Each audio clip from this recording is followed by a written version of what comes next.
ಗಮನಿಸಬೇಕು ಅನ್ನೋದ್ರ ಬಗ್ಗೆ ಹೇಳ್ತೀನಿ. ಮೊದಲನೇದಾಗಿ ಮಗುವಿಗೆ ಸ್ತನ್ಯಪಾನ ಮಾಡಿಸ್ಬೇಕಾದ್ರೆ ಯಾವ್ಯಾವ ಬಗೆಯೊಳಗೆ ಯಾವ್ಯಾವ ರೀತಿ ತಾಯಿ ತನಗ ಆರಾಮ್ ಅನ್ಸೋ ರೀತಿಯೊಳಗೆ ಕುಂತ್ಕೊಂಡು ಮಗುವಿಗೆ ಹಾಲು ಉಣಿಸ್ಬೇಕು ಅದ್ರ ಬಗ್ಗೆ ಹೇಳ್ತೀನಿ.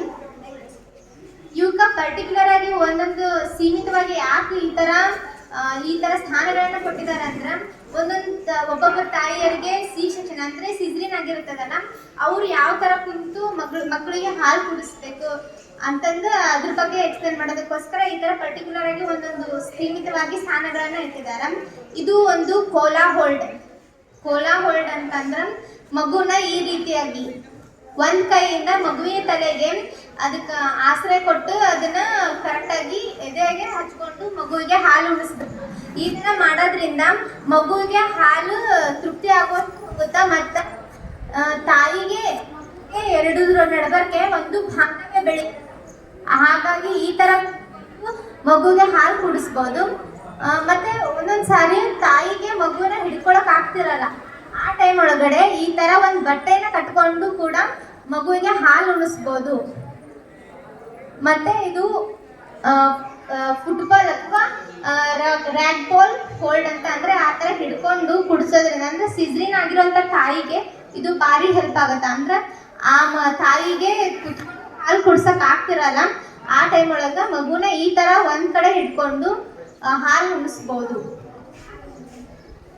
ಇದು ಪಕ್ಕದಲ್ಲಿ ಮಗುನ ತನ್ನ ಬಾಜು ಇಟ್ಕೊಂಡು ಮಕ್ಕಳಿಗೆ ಹಾಲು ಕುಡಿಸುವಂಥದ್ದು. ಇದು ಇಷ್ಟು ಸೀಮಿತವಾಗಿ ಒಂದಿಷ್ಟು ಸ್ಥಾನಗಳಿದೆ, ಅಂದ್ರೆ ಸಾಮಾನ್ಯ ಸ್ತನ್ಯಪಾನ ಸ್ಥಾನಗಳು ಅಂತ ಕರೀತಾರೆ ಇವಕ್ಕ. ಈ ತರ ಮಗುಗೆ ತಾಯಿ ಆರಾಮವಾಗಿ ಹಾಲು ಕುಡಿಸ್ಬೇಕು. ನಂತರ ಆರಾಮ ಮತ್ತು ಬೆಂಬಲ ಅಂದ್ರೆ ತಾಯಿ ಹಾಲು ಕುಡಿಸ್ಬೇಕಾದ್ರೆ ಕುರ್ಚಿ ಮೇಲೆ ಅಥವಾ ಬೆನ್ನ ಹಿಂದೆ ಒಂದು ದಿಂಬನ್ನ ಆಸವಾಗಿ ಇಟ್ಕೊಂಡು ಆರಾಮವಾಗಿ ಕುತ್ಕೊಂಡು ಮಗುಗೆ ಹಾಲು ಉಣಿಸ್ಬೇಕು. ಆಗ ಇಬ್ರಿಗೂ ಆರಾಮ ಅನಿಸ್ತಿರ್ಬೇಕು, ಮಗುಗೆ ಮತ್ತು ತಾಯಿಗೆ ಇಬ್ರಿಗೂ ಆರಾಮ ಅನಿಸೋ ಸ್ಥಿತಿಯೊಳಗೆ ಕೂತು ಮಗುವಿಗೆ ಹಾಲು ಉಣಿಸ್ಬೇಕು ತಾಯಿ. ನಂತರ ಮಗುವಿಗೆ ಹಸಿವಾಗಿದೆ ಅಂತ ನಾವು ಹೆಂಗ್ ಕಂಡು ಹಿಡಿಬೇಕು ಅಂದ್ರ, ಒಂದು ಮಗು ಅಳೋದಕ್ಕೆ ಶುರು ಮಾಡತ್ತ ಹಸಿವಾದಾಗ, ಇನ್ನೊಂದು ಮಗು ಹಸಿವಾದಾಗ ತಾಯಿ ಎದೆ ಹತ್ರ ತನ್ನ ತಲೆನ ತಿರುಗಿಸುತ್ತ ಮತ್ತು ಬಾಯಿ ಒಳಗಡೆ ಬೆರಳನ್ನ ಹಾಕೊಂಡು ಅದನ್ನ ಚಿಪ್ಪೋದಕ್ಕೆ ಶುರು ಮಾಡತ್ತ. ಆಗ ತಾಯಿ ಏನ್ ಮಾಡ್ಕೋಬೇಕು, ಮಗುವಿಗೆ ಹಸಿವಾಗಿದೆ ಅಂತ ತಿಳ್ಕೊಂಡು ಅದಕ್ಕೆ ಹಾಲು ಉಣಿಸ್ಬೇಕು. ಮಗುವಿಗೆ ಏನು 1 ತಾಸಿಗೊಮ್ಮೆ ಅಥವಾ ಅರ್ಧ ತಾಸಿಗೊಮ್ಮೆ ಅದು ಮಲಗಿದ್ರು ಕೂಡ ಎಬ್ಬಿಸಿ ಅದಕ್ಕೆ ಹಾಲು ಉಣಿಸ್ಬೇಕು ತಾಯಿ.